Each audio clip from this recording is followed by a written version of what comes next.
श्रीमंत दादासाहेब खापर्डे यांनी मुले मुली यांच्या शिक्षणाची सोय असावी यासाठी नूतन विदर्भ शिक्षण संस्थेची स्थापना केली। या अंतर्गत जोग चौकात मुलींसाठी नूतन कन्या शाळा व मुलांसाठी न्यू हायस्कूल मेन शाळा स्थापना करण्यात आली।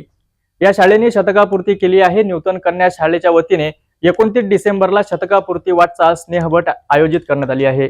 तसेच न्यू हायस्कूल मेनच्या शतकपूर्तीनिमित्त शब्दार्थी विशेष अंकाचं विमोचन केंद्रीय सडक परिवहन मंत्री नितीन गडकरी यांच्या हस्ते करण्यात येते। या कार्यक्रमाची माहिती पत्रकार परिषदेदरम्यान स्पष्ट करण्यात आली। या पत्रकार परिषदेला डॉक्टर माया शिरोळकर, डॉक्टर सुभाष कसबेकर, प्राध्यापक किशोर नवसाळकर, निनाद सोमन, डॉक्टर अविनाश मोहरील, अनंत निंबोळे, वर्षा जसबंसी सह अनेक मान्यवर उपस्थित होते। नमस्कार, मी अनंत मधुकरराव निंबोळे, मुख्याध्यापक न्यू हायस्कूल मेन।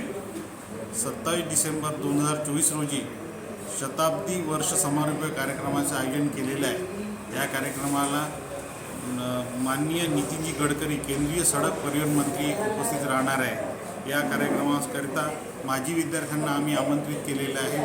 बाहेरगावावरून आणि विविध ठिकाणाहून माजी विद्यार्थी हजारोच्या संख्येने येण्याचं त्यांनी आम्हाला आश्वासन दिलेलं आहे। त्यानिमित्त उद्घाटन कार्यक्रमामध्ये एक शाळेची वार्षिक विशेषांक आम्ही काढलेला आहे। तर त्याचं विमोचन गडकरी साहेबांच्या हस्ते होणार आहे। त्यानंतर दुपारी माजी विद्यार्थ्यांचा एक शाम पुराने दोस्तों के नाम हा एक मनोरंजनात्मक कार्यक्रम होणार आहे व सहभोजनाचा कार्यक्रमसुद्धा आयोजित केलेला आहे। तर या कार्यक्रमाला मी पुन्हा एकदा सर्व माजी विद्यार्थ्यांना, माजी शिक्षकांना आमंत्रित करत आहोत की त्यांनी या कार्यक्रमाला यावं आणि या कार्यक्रमाचा आनंद स्वीकारावा, आमचा आनंद द्विगुणित करावा अशी मी सर्वांना विनंती करतो। नमस्कार, मी जयश्री संजय पांडे, मुख्याध्यापिका नूतन कन्या शाळा अमरावती। 29 डिसेंबर 2024 रोजी आमच्या शाळेने माजी विद्यार्थिनींचा एक मेळावा आयोजित केलेला आहे। कारण असं आहे की आमची शाळा शतकपूर्तीकडे वाटचाल करते आहे। येत्या काही वर्षात आमची शाळा 100 वर्ष पूर्ण करणार आहे आणि त्यानिमित्ताने आम्ही 29 डिसेंबरला स्नेहभेटीचा एक कार्यक्रम आयोजित केलेला आहे। त्या अंतर्गत आमच्या शाळेमध्ये आम्ही ज्या विविध लॅब तयार केलेले आहेत, तर त्याच्यामध्ये आमच्या शाळेमध्ये एक स्मार्ट रूम तयार होते आहे, बायोलॅब तयार होते आहे, लायब्ररी तयार होते आहे आणि या सगळ्यांचं उद्घाटन आम्ही करणार आहे।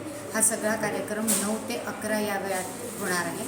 त्यानंतर मुख्य आकर्षण म्हणजे 10 ते 1 या वेळामध्ये आम्ही माजी विद्यार्थिनींची शाळा आयोजित केलेली आहे आणि या शाळेसाठी माजी शिक्षकसुद्धा उपस्थित राहणार आहे आणि ते माजी शिक्षक सर्व विद्यार्थिनींची काही वेळाचे पिरियड्स घेणार आहे आणि ज्या माजी विद्यार्थिनींनी आधी जे सोनेरी क्षण अनुभवलेले आहेत त्या क्षणांचा परत आनंद त्यांना घेता येणार आहे। त्यानंतर स्नेहभोजनाचा कार्यक्रम होईल आणि संध्याकाळी बहुमेय रंजनाचा कार्यक्रमही आम्ही आयोजित केलेला आहे। हा सगळा कार्यक्रम माजी विद्यार्थिनींच्या उपस्थितीत होणार आहे। तेव्हा या कार्यक्रमाला जास्तीत जास्त माजी विद्यार्थिनींनी हजर राहावं अशी मी सर्वांना विनंती करते। उद्घाटन कोणाचे असते? या कार्यक्रमाचं उद्घाटन माननीय आमदार सौ सुलभा खोडके यांच्या हस्ते होणार आहे आणि त्या आमच्या शाळेच्या माजी विद्यार्थिनीसुद्धा आहेत।